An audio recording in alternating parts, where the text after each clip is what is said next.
Welcome back to Variety Homestead.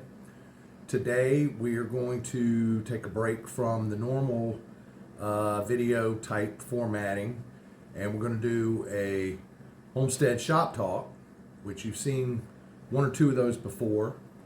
And we're going to talk about, we want to get this one out there because it's wintertime here, and the weekend before we recorded this, we had an interesting thing happen out here, which doesn't happen very often, even though we're in a rural area.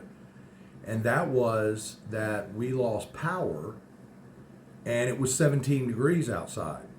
So we lost power before in the spring and the summertime, things like that. No big deal. You know, you could do without power for a while as long as you got some things happening. But when it's 17 degrees and you live in a 130-year-old house, your losing power is going to cause your heat to go away really fast.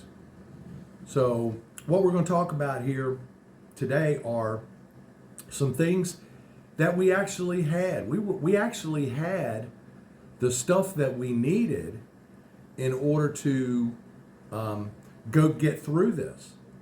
And while it was a 6-hour ordeal here, it could have just as easily been 6 days or 3 days or whatever.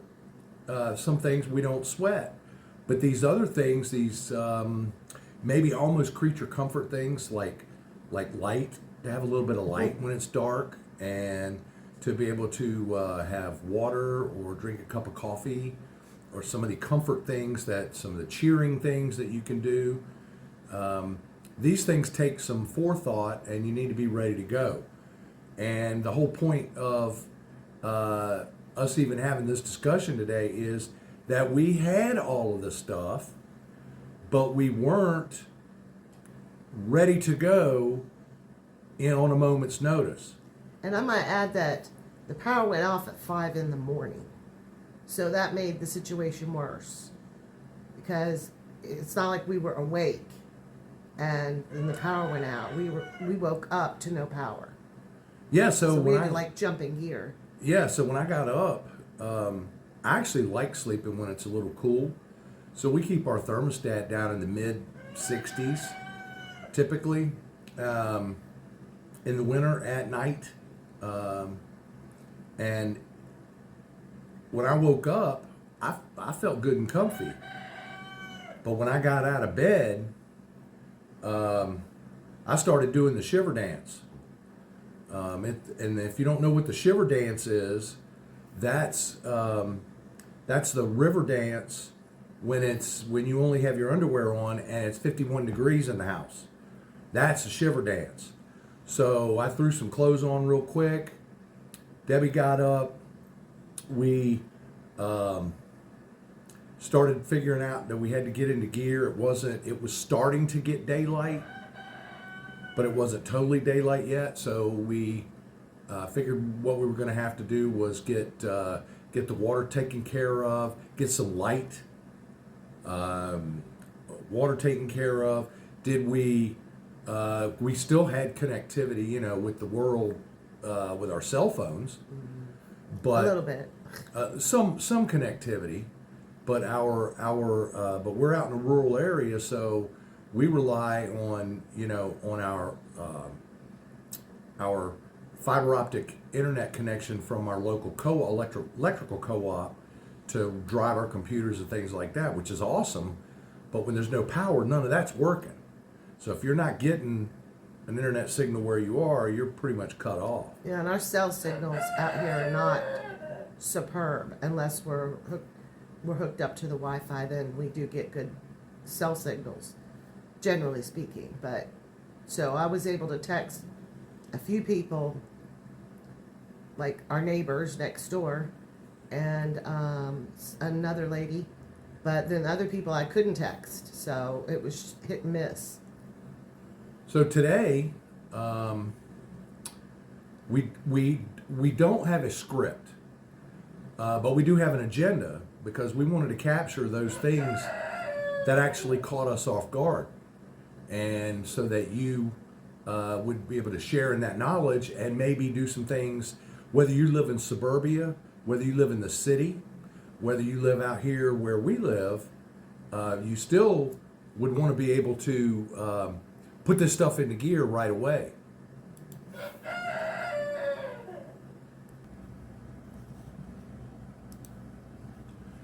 Sorry about that. We took like a 2-minute pause while I threw another log on the fire and the wood stove. Got the wood stove burning over here, and we're out in the shop. So I didn't want to record the previous 5 minutes all over again. So I just put pause on for a moment. All right, so let's get into it. First thing that's a priority for us if we have no power. The number one priority, because we can go without power, but water. And with us being on a well, we have a well pump which does not operate without power. So that was a big problem. And we have a couple of generators. One of those generators has a direct plug capability. The other one does not.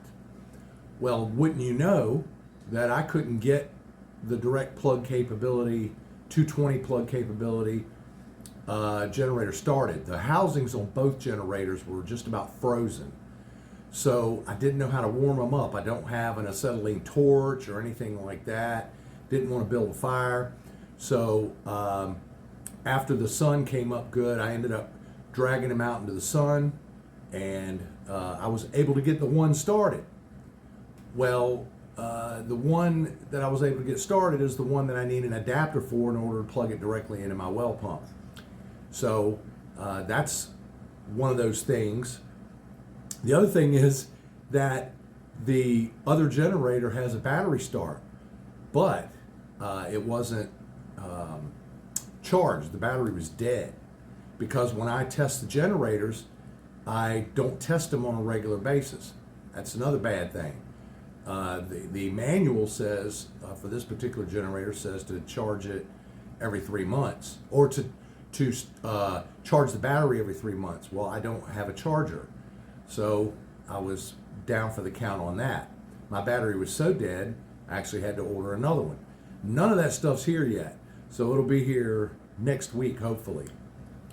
The next thing was that... You might want to explain too that, and you might have explained this in another video, but a few years back, our well pump was directly wired, and we had an electrician come out and change that and actually put in a plug, electrical outlet, and then the generator plugs into it, so it's no longer direct wired. So we have that a capability of unplugging it and plugging it right into a generator.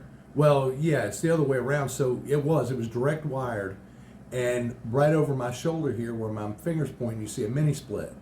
Well, at the time, we didn't have the 220 run for the mini split. So when we got the electrician to come out, and it's a local electrician, and they do work awesome guys all over. They're awesome people. We thought, hey, we'd like the ability to plug the well pump into a generator rather than have it direct wired. So when they came out to do that, we had them add a 220 receptacle box inside the generator, and then take the direct wire, put a 220 plug on it, this is a 3-prong plug. I think it's a 6P, if I'm not mistaken. And so it plugs into the electricity. So when your power goes out, you pull the generator, and they left me sufficient cord. So when you pull that up, start the generator, you can unplug it from the power source, the outlet, and plug it into the generator, and you're in business. Right. You're rocking and rolling. Well, the generator that I have that matches that plug is the one that wouldn't start. Right. So, but there's another caveat to that. Now, when we started this YouTube channel and we started our Facebook page and our website, we said in there that we were going to show you the successes and the struggles. Right. And that's what we're doing today. While we had all this stuff ready, we weren't ready. And so when the power did go out, I pulled these generators out, and the one with the battery start it didn't matter because I didn't have the correct adapter for it. The one that I could plug directly in wouldn't start. And after fiddling with it for a little while, I said, you know what, I need to check the fuel level, because even if I start these and get them going, I'm going to have to add gas at some point. So when I opened the one up, I had drained all the gas out of it back in October and thought I'll be winterizing this one. And then I left the gas in the other one, but I reduced the amount to like a gallon. When I did get that one generator started, that was good to go, but I couldn't plug it in. So then I promptly added gas back to the one that I had drained out and tried it, but I still couldn't get it started. It's a manual start, and it was too cold. I couldn't pull the rope until after it sat in the sun For a couple hours. Yeah, it was a couple hours. I finally got it where the rope would pull, but I just couldn't get it to catch for whatever reason. So I may need a new spark plug for that one. Back in October, it was great, but this is early January, and maybe the spark plug, I haven't changed it in quite a while, so I probably need to do that first. So that's an example of where you're prepared, but you're not ready. You're caught off guard. And the other thing was lighting. Yeah. That was the oil lamps. We have, 6 or 7, maybe 8, 9 oil lamps. And we use them every once in a while just for ambiance, but when the power went out, we came out to our shop because it's the smallest room, and we could get light, we could Get the wood stove going. Get the wood stove going. We could bring the dogs out, and it would be easier to heat it up quicker. And so I brought the oil lamps out. Well, there was a few problems with those. Number one, the wicks were really old, and some of the wicks were like maybe this big, just really short. And then some of them had no oil in them. And then others, the globes were so dirty that even when we lit them, it didn't give off the light like it should. And that's my fault. I should, after we use them, I should wash the globes out so that they're nice and clean to use next time we need them. So I did have wicks. I had oil. We had plenty of oil fluid. Lamp oil. And so, but we had to spend a few minutes, like, putting new wicks in, filling them up. And then, of course, with no water running, it makes it even more difficult to clean the globes. So we were swapping out clean globes for dirty globes. Anyway, it taught me a valuable lesson that even though I had everything I needed to create, light, they weren't ready to go. So since then we've filled them up and we've cleaned the globes, and every time we use them, I'm going to wash the globes out so that they're ready to go. And we brought them out into the shop, and that helped us because it was still, even though we have doors in our shop, we have no windows. So it was darker in here than it obviously was in the house, but it was a lot warmer out here. So anyway, that was the same situation. We were prepared, but caught off guard. Well, and the other piece to that is, she said it was a lot warmer. Well, it's because of the wood stove that we have out here, which we made a video on that. You can check it out. It's a really nice little wood stove, and it'll heat every bit of this space. The problem with that is, because we typically only come out on the weekends, Friday, Saturday, Sundays, and do work in the shop, or we're in and out of the shop doing stuff, getting tools or bringing stuff back or whatever the case may be, we only run the wood stove, one, maybe total of 2 days while we're out here. So we were getting low on wood, and I was looking at it, but I was thinking that we would probably be okay. We were going to call and see if we could get a cord, because a cord will last us a really long time, like 2 years, when you're only burning it on the weekends. Well, in this case, since it was in the low 30s in the shop and it was 51 degrees in the house, the shop is insulated but not the ceiling, as you can probably see there. So it was cold out here, so I promptly built a fire. Well, when I went out there, you got to load that little wood stove up to get it to do its thing. And I noticed we were getting really low on wood. Now, we didn't run out because the power did come back on. But one thing we had to do this past week was get really serious about getting a load of wood out here. Right. So we did. But that's the other thing. Now, I've got a bunch of woods around here that's on our property. Could we have gone out and gathered stuff to put in there? Yes, and we talked about it. And I do gather some small stuff just to start the fires with. But we were able to make it because the power did come back on within 6 hours. But we'd have had to make a trip out into the woods with a hatchet and a bow saw. If it had been a long-term thing. Yeah, because we do have the heater also out here, and that'll keep it like in the mid-60s when it's really cold outside. So it's completely bearable out here. Yeah, but with the no power, we wouldn't have the heater. We didn't have the heater. So heater. if it was a long-term scenario, we were out of luck. If you're talking 2 or 3 days or several days, I'll tell you a quick story. Because I'm going to transition into the water piece. Water's a gotta have. Yeah. It's just a gotta have. So the capital of our state, Richmond, Virginia, lost their entire water supply Monday a week ago. And they didn't have water to, I'm not 100% sure of the population of Richmond, but I think it's between 250 and 500,000 people. Yeah.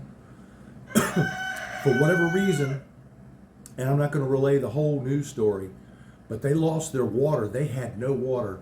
So 250,000 to 500,000 people in the city of Richmond and surrounding areas had no water for 4 days. And even when they turned it back on, they had to run water tests, and initially you had to boil your water, so it was under a mandatory boil. We're sorry. We don't know why every time we do a video, Petey, our rooster, decides to come around and crow. So we don't figure it out. Every time. We never shoot a video that he doesn't want to be on the video in some fashion. And so here we are. And there's Petey. There he goes again, because he probably hears us talking. Yeah. And so he wants to participate in the video. He wants treats, probably. He probably wants some sort of a little treat. But to get back to the water, so we have IBC tanks. One is full of water. One that I purposely drained because I want to relocate it. The other one was full, and we had bleach treated it back when we filled it up. And it was gorgeous looking water and pristine. It was frozen on top, though. Keep in mind, it was 17 degrees. Mm-hmm. It was frozen on the top, but when I turned the lever on, the spout on, water just flowed out. It wasn't chunky or anything like that, so that was awesome. However, we didn't have anything to put it in because I've got the 5-gallon water containers that we have with spouts. You can get them at camping supply stores and places like that. We have several of those. We knew that at the very least we were going to need to be able to flush toilets. We were going to need to put some coffee on. In fact, coffee for me was an absolute priority. And I'll mention right now that you should consider that if you do lose power or run into an emergency situation, that it's a real blessing to be able to have a cup of coffee or a cup of hot chocolate when it's cold, or a cup of hot tea. It's very cheering. It lifts your spirits. So it's mentioned in the SAS Survival Manual. I don't know if you know what that is, but when you're out on a survival situation, It's one of those things to be able to make some tea or to make some coffee. It just cheers you up. Fire is another cheery thing that'll cheer you up in an emergency situation. So we had the water jugs, but they just weren't handy. We didn't have them right there at a fingertip. They were in the loft out here in the workshop. So I had to grab the ladder, go up, pull those down, take them out to the IBC tank, swish them around, even though they were clean when I put them up there. Swish them around, fill them up, take them in the house, and put them in the bathroom so that we could use them to flush the toilet. We didn't know how long the power was going to be out at that point, right? Yeah. So at any rate, all of that got accomplished. Meanwhile, Debbie's getting water from the Berkey to make coffee with, and we got to make coffee by the old-fashioned way, of course. And It wasn't that's full. she'll. I guess she'll. Yeah, I'll talk about the coffee. Yeah, you're gonna illuminate us on that in a few minutes. But the Berkey we've had for almost since we moved out here. It was something we found out about from. I'll give them a shout out, Heartway Farms. And we thought that would be really cool because even when we lived in the city, some years back, 20 plus years back, we had a hurricane and it knocked out the pump station, the local pump station for the municipal water, and we didn't have water for a week, and not drinkable water.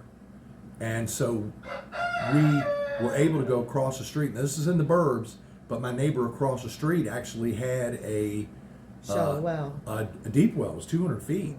He had a deep well, which was rare in that area, and we carried a couple of barrels, plastic food grade barrels that I had for 30 years over there, filled them up, brought them over with the dolly, and used those to flush the toilet and to provide drinking water and all that. Long story short, but I took the long way around, is to tell you that we bought this Berkey because we wanted ready-made, ready-handy water. And the one we bought, I'm not a spokesman for them, nor am I sponsored by them or anybody for that matter. I'll just say that the Berkey or something like it ought to be in your bag of tricks when you go to prepare for a power outage that will also affect your water usage. Yeah. Because in Richmond last week, they had plenty of power. They just had no water. Right. And then they didn't even have water that was flowing. And then when it was flowing, they had to boil it. They couldn't even boil it at first, but then they could boil it, and now I think it's restored. But that's terrible. Yeah. So the bottom line is make sure that you keep your water containers handy and keep them full. Just don't just neglect them, which is what we did basically. I mean, we filled them up when we needed them, but that's something that we were prepared, but we were caught off guard. And so it's funny because we just had a snowstorm yesterday or last night, and so yesterday I made sure everything was full, all the water jugs are full, everything was full, just in case. But that's an interesting point. The thing about that is we knew that was coming. Right. So if we lost power or some other thing, we're so accustomed to power, we've got to have it. But if we lost power, we were rock solid prepared, right? The problem that you run into is what we ran into, and that was random. There was no weather Right. event other than the cold, and I don't know how the cold affected it yet. Still don't know We why. don't know it why happened. we didn't have power, right? But the whole area didn't have power, and we lost that power at random. It wasn't like it was a natural disaster or something else that caused that to happen. So that is what we're talking about today. All of us will do some sort of preparation for a Hurricane in our area. Hurricanes can happen, And as we're talking, there's all the fires happen in California, which that just totally spontaneously happened. I mean, they don't know and they weren't prepared, and those people had to get out with just what they could throw in their car at the last minute. So, it doesn't matter where you live. There's things that can happen. Yes. So the next thing was that I didn't do was keep my cell phone charged. It was charged, but I think when I got up that morning, I only had like 45%. I was like, oh my gosh.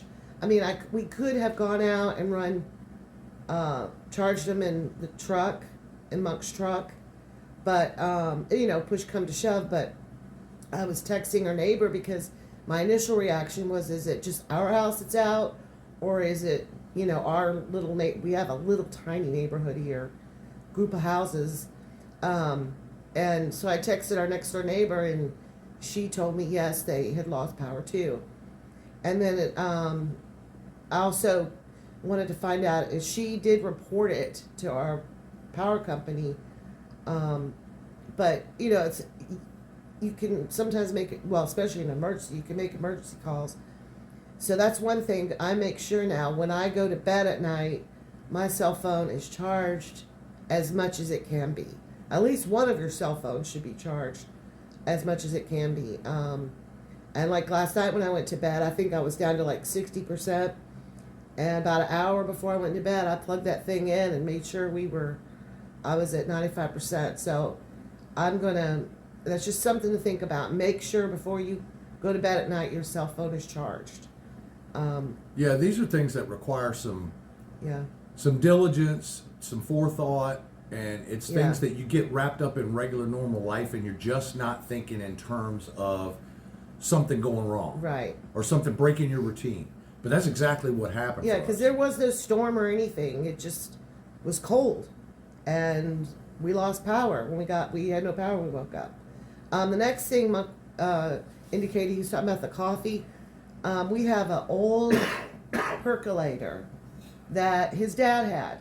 And I think this thing is from the 60s maybe? 50s or 60s, yeah. And it's old. But they still sell them works. new. They still sell them new today. And I like this one better than the newer ones. But if you can find an older one that, is clean on the inside, like in an old thrift store or something, buy it. Number one, it makes great coffee. And we use it a lot they use it when they go hunting, like if they go out for days. Out of town. If we go out a far hunt for days, we'll take it. And we used it for camping years ago, and I've just kept it. And that was one of the first things. As soon as we got light and power out here, I had to go out on our back deck because we have a what is that stove? It's called a camp chef. It's basically a 3-burner propane. People use them for tailgating, but they have legs on them. So a 3-burner propane stove is what it amounts to. And I can on it. That's the main purpose. And we also for Christmas we steamed crabs and shrimp out up there on it because it's really nice to do that outside. But I had to go out there and I was bundled up.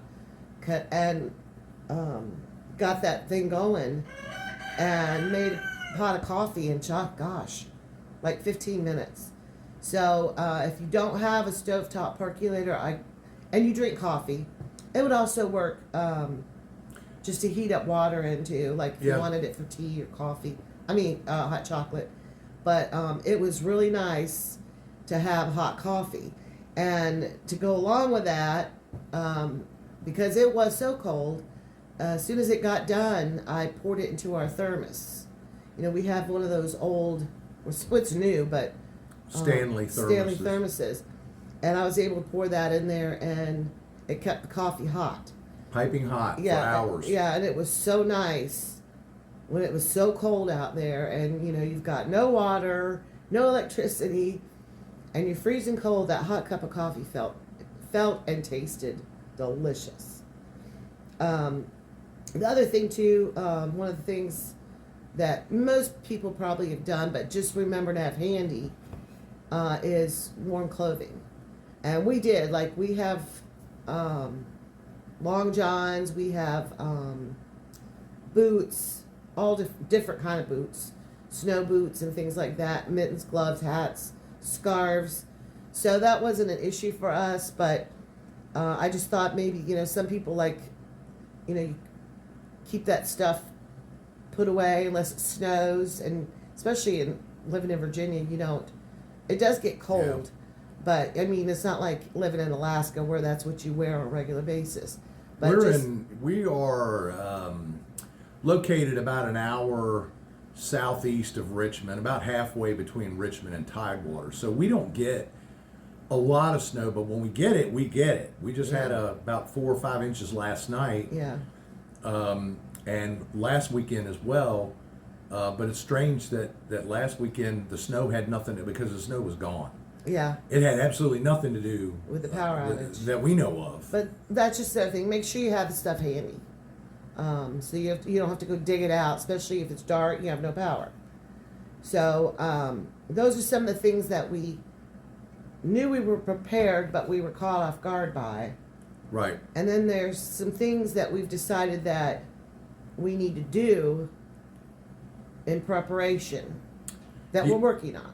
Yeah, so this particular event caused us to rethink everything. Now, we don't have the ability to store every prep in one single location, so all we got to do is go open a door or walk into a space and start pulling it all out. It's got to be dispersed because we just don't have the room to do that. But we can live with that. When it comes to generators, so I keep the yard equipment, the mower and the bushwhacker and the generators currently, well, up until this event, kept the generators in what's called a garage in a box. So they're protected from the rain, they're protected from the snow, but at 17 degrees, I don't think there's any protection there. And I have relocated the generators to a lean-to that never gets any wind, that's on the one side of my workshop, never gets any wind. So for the sole purpose of measuring out and building a box that will have top and sides, it doesn't have to have a bottom, that I can roll the generators in and out of, that is insulated.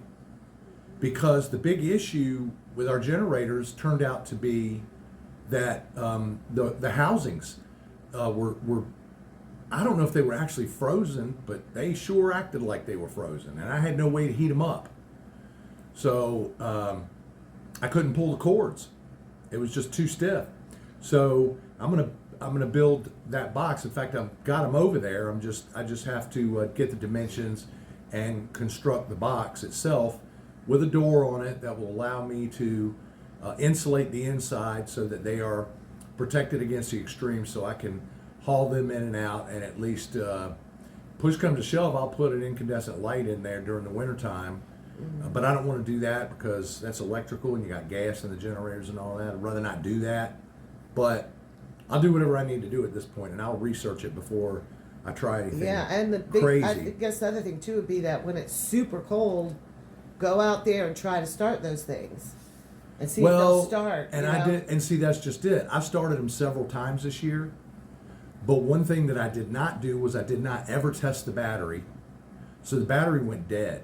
And the manual says to test the battery at least once every 3 months, and use it to start the generator. And if it starts exhibiting signs of weakness, actually it says to charge it every 3 months. So my plan was hit and miss, and I never checked the battery. So what I'm going to have to do now is I've ordered the charger that you literally plug into an AC outlet, like with an extension cord. It's a converter, kind of like something you'd use to charge a nail gun or something like that. It's just a converter, 12 volt, and you plug it into the side of the generator over top of the battery, and then it takes X number of hours to charge the battery. I didn't have one of those, and I also purchased, but it's on the way, the proper adapter for that one, because if I can't pull that hand crank one, then I've got to be able to start the other one via the electric start mechanism. I mean, that's one of the reasons we bought that model, was because it had the electric start. I have I'm down to the point now where I'm thinking I might just create a clipboard chart, generator maintenance, to go out there and check the box that I actually did test it and run them for 20, 30 minutes at a time and make sure that it all runs good. And we also looking to augment that. We're also looking at a small solar generator or some type of solar charger that'll charge our phones in the event that we don't, a redundancy kind of thing. The solar generators, I have been researching those for over a year. They got some really powerful models that will charge, run your whole house. We don't really care whether I don't want to spend the money for that. They're in the several $1,000 world for those big mama jamas. I really don't want to do that. What I'd like to do is get a smaller solar generator which will charge our laptops. And you can use a gas generator to charge a solar generator. And you can use solar panels to charge a solar generator. And you can use AC power to charge a solar generator. So I want to locate and find the model. It doesn't have to be monster power capable. Maybe 1,000 watts, maybe 800, 9,000 watts. That has all of that capability for charging. So we can always have it charged. So when something happens, we have the ability to make that work. Because with our freezers and our fridge in the shop, if they go out, in theory, I got the generators. And I did get the one running and could have plugged them in, but... Well, at 17 degrees, you can just throw it all out in the yard if you have yeah, to. 17 degrees, we just pull the trays out of the freezer and sit them out in the backyard. They'll be fine, But But the solar charger also leads to the last thing that we thought of, and that is that you can keep like walkie-talkies, or if you have ham radios, you can keep those charged. We're very good friends with our neighbors, and we help each other out a lot. Share each other's tools. Yes. So instead of both of us having a log splitter, our neighbor has one, and whenever we need it, we just let him know. We go over there, hook the four-wheeler up, and yank it over here. And we've got a bushwhacker, and he doesn't. And a tiller, and he uses. And he doesn't. So we just... Yeah, no sense everybody buying it. And so anyway, the good thing is that like if you have a power outage like that, just agree to, when you realize you have no power, switch your walkie-talkies on, make on the same channel, and that way you can communicate back and forth. And if they need water and we have it, or if they have a solar, maybe I don't even know if he has a solar charger or not, but we have a solar charger, come over and bring your cell phones over, that kind of thing. Or if they need gas because they're running their cars down in gas, you can talk through the walkie-talkies instead of having to rely on yourselves, because especially in a rural area, it's just touch and go for us on cell signal. I was able to text her fine, but with 45% battery, I wasn't going to be able to text her for very long. So anyway, that just might be something you want to think about. Make sure that, if y'all both have walkie-talkies, to know when the power goes out, turn those things on, and you have communication with someone that might can help you, or might can help them. Or if you've got a pair of walkie-talkies and they don't, take one to them. You keep one, they keep one, and excuse me, and you can talk back and forth as needed or as desired. So anyway, to wrap it up, we were prepared, but we were caught off guard. Basically, that's the bottom line. We had all the stuff we needed, but we did not. We didn't have it all ready. We didn't have it all ready to go like we wanted to. Now we've rectified that. We now have these separate jugs of water. We've still got our water tanks, but we've still got these separate jugs of water. We can we've got another igloo construction site spout cooler filled up with water from the Berkey, and we're taking the Berkey and we're using that water and refilling it. And so we always have fresh drinking water to make a pot of coffee, or if we need it. We also have ordered what we needed for the generators, and we got our wood stocked up, and we're working on the shack for the generators. So anyway, just some things to consider for yourself. Yeah. Just maybe learn from our mistakes, and Yep. That's why we're here. yeah, we hope you like, subscribe, and share. And thanks for visiting us here at Variety Homestead.